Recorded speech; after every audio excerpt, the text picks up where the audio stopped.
September 11th. In America, a day of solemn remembrance. In 2012, a day of violence in the Middle East. Demonstrators stormed the U.S. Embassy in Cairo, angry over a low-rent film made in the U.S. that mocks the Prophet Muhammad. In neighboring Libya, Ambassador Christopher Stevens is in Benghazi, a city known for upheaval. Stevens knew Benghazi well. During the civil war that ousted strongman Muammar Gaddafi, he lived there. He was in at the beginning when Secretary Clinton sent him over there to talk to the rebels and find out who are these people, what are they up to, should we be supporting them?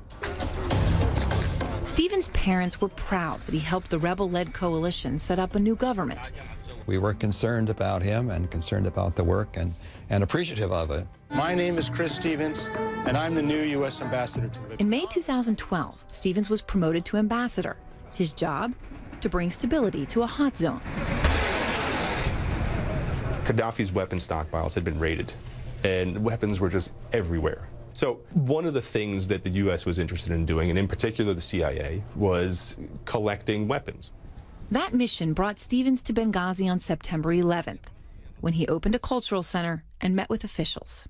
The ambassador, Stevens, had met with a Turkish official in the special mission compound, the consulate there in Benghazi, and everything was quiet for them. That all changed when darkness fell. At 9:42 p.m., gunfire is heard outside the Benghazi consulate. Then, a loud explosion. Within minutes, dozens of armed militia charged the main gate, setting fire to the barracks, headed straight for the ambassador's residence. By 10 p.m., Ambassador Stevens, Information Officer Sean Smith, and a security agent run to a safe room. 3 men with guns against 120 with RPGs, machine guns, grenades. They would have been no match. An alert is sent to the CIA security team at an annex about a mile away. That alert also goes to the State Department and the U.S. Embassy in Tripoli. Using a cell phone, Chris Stevens calls Deputy Mission Chief Gregory Hicks at the embassy. And he said, "Greg, we're under attack."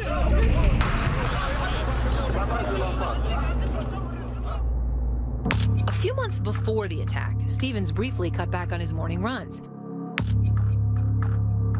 after extremists posted his jogging routine online. I do know from his diary that they found he recognized that there was danger lurking in these places. Jeff Porter briefed Stevens on the security risks.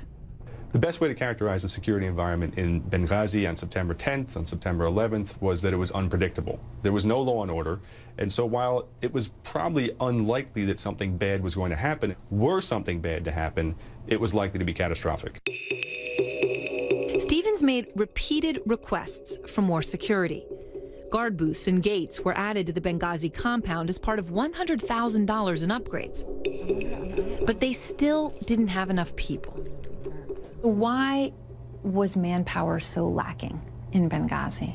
We're essentially talking about is a CIA mission in Benghazi, whose purpose was to collect information, to collect weapons potentially, and they may have deliberately wanted to keep a low security profile.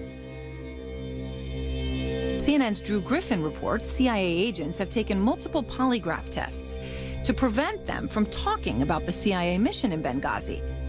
But we do know that in July, diplomatic security agent Eric Nordstrom asked to have a 16-person special support team stay on as extra security until mid-September.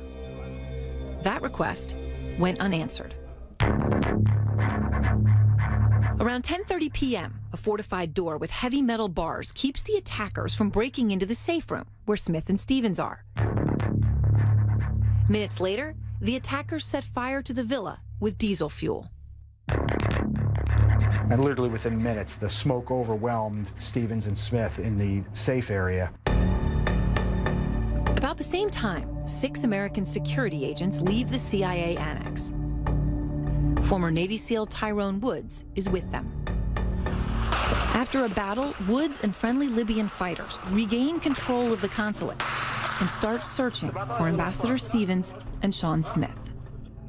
They found Sean's body and pulled it out, but he was no longer responsive. They did not find the ambassador. Back in Washington, word spreads fast about the attack.